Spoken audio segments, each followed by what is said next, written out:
I'm in love with you, but I'm not in love with you. The spark is just gone. I've lost feelings and I don't know why. I should be crazy about you, obsessed about you, but I'm not. And I don't know why. These are some of the most painful words that you can ever hear. And to hear them coming from the person that you felt was your twin flame, your soulmate even, and to hear that from them, it is soul crushing. It's not only soul crushing, it's blindsiding. You didn't see it coming. The relationship, from your perspective, was going wonderfully. Maybe you just had a wonderful vacation, a holiday together, just met each other's families, or perhaps you're already married and you're planning for a family. And then you get the rug ripped right from under your feet. And they're telling you that they don't even have feelings for you anymore. It feels like someone's reaching into your chest and ripping out your heart and stomping on it.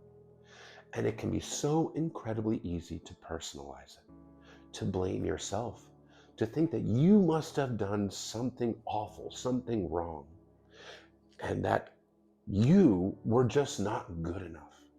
It's so easy to tie this into your self-worth. But reality is, if you were a kind, loving, consistent partner and the relationship seemed to be growing closer and closer, it's not anything you did wrong. And it has nothing to do with your self-worth. It actually has everything to do with the things you've done right. The fact that the relationship was going so well. And it's actually a reflection of the avoidance, lack of self-worth. Let me explain. This is a person that is triggered by healthy relationship behaviors. The biggest trigger of all is emotional intimacy, the closeness that forms in a relationship. It terrifies them to their core. And other things that come along with normal, healthy relationships, small disagreements, your expectations that you may have laid out there, not realizing that this was going to trigger this person. It goes back to this person's childhood. This is a person that received consistent childhood emotional neglect. Growing up in households where you don't talk about feelings, where you stuff it and you put on a happy face. In addition to not talking about feelings and not receiving that love and affection from their parents, their feelings were also routinely dismissed, rejected. If they had negative emotions, it was not welcome. So what they learned is that emotional closeness isn't safe. If you rely on someone for your emotional needs, you're going to get rejected, you're going to get hurt, perhaps even outright abandoned. They learned that communicating their feelings isn't safe because when they did, they got shot down, reprimanded, rejected. So this is a person that had to figure out how to deal with emotions on their own. Nobody ever showed them how to deal with stress, worries, sadness. No, they had to stuff it and put on a happy face. Suppress emotions, avoid, avoid, avoid. They personalized that emotional neglect as well, thinking there must be something wrong with them. They grew up seeing their friends get love from their parents, but not getting any themselves, feeling like, well, I must not be good enough. So as an adult, they put up these walls. They want love, they want connection, but the fear is, if I let my partner behind my wall, they're going to figure out that I'm really not so great, that I'm not all that lovable. They'll reject and abandon me. So what they do is they feel safe with emotional distance. They push their partners away, keeping them at an emotional arm's length, because that way they're protected. Nobody can get too close, because allowing people in too close means you get hurt, means you get rejected. It means you get heartbroken. So them pushing you away is actually a way of them protecting themselves in a maladaptive way. But the thing is, when an avoidant gets triggered, and the trigger could have been a variety of different things, it could have been the emotional intimacy that was actually naturally building in the relationship. The trigger could have been a small disagreement that you had. They fear communication, so a small disagreement can seem insurmountable to them. In their mind, it means you're fundamentally incompatible. Or maybe you laid out any kind of expectations that's triggering to them, because even the bare minimum expectations in their mind means that they're ultimately going to disappoint you. So when they get triggered, they do something which is called deactivate. Deactivation is when they take their feelings for their partner, they suppress them, they bury them. They don't allow themselves to access their feelings. And because they've learned to avoid, they've also learned to avoid reflecting on this, avoid self-reflection. So when they get triggered, they suppress all these emotions, but they don't reflect on it. They don't think about it. So they don't know why. They don't know why the spark is just gone.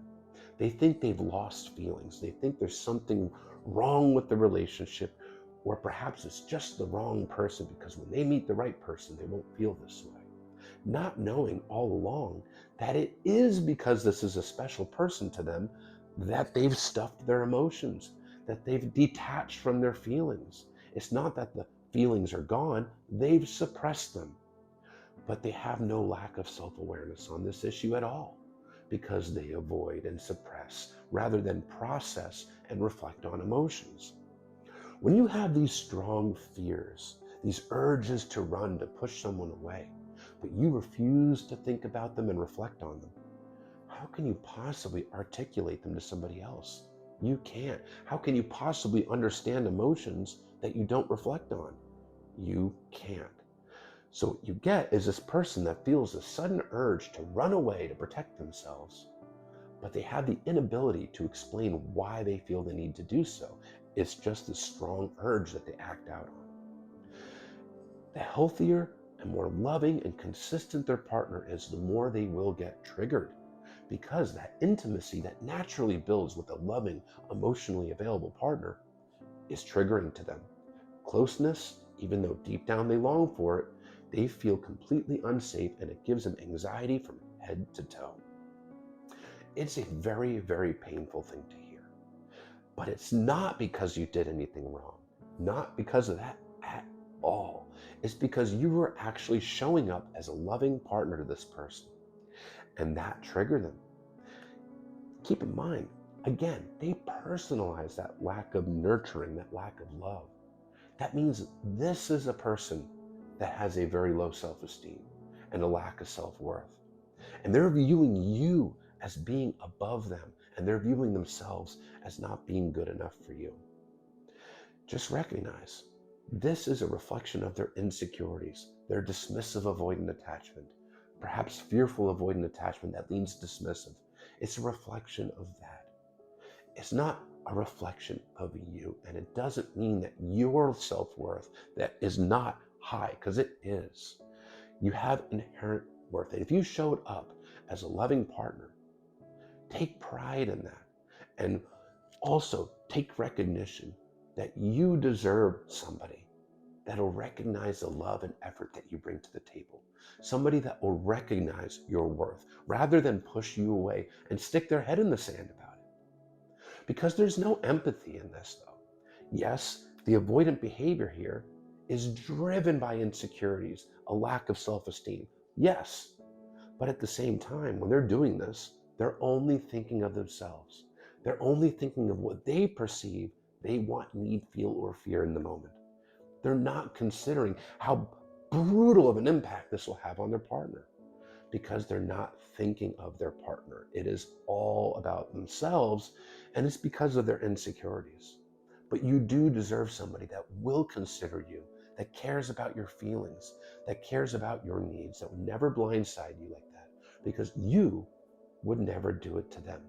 And don't sell yourself short. You absolutely deserve the same in return. So take a deep breath. Be kind and empathetic to yourself, because you did not deserve this. It hurts, but you didn't deserve it at all. And it is no reflection of you, your worth, or what you bring to the table. It absolutely isn't. And don't allow yourself to think otherwise.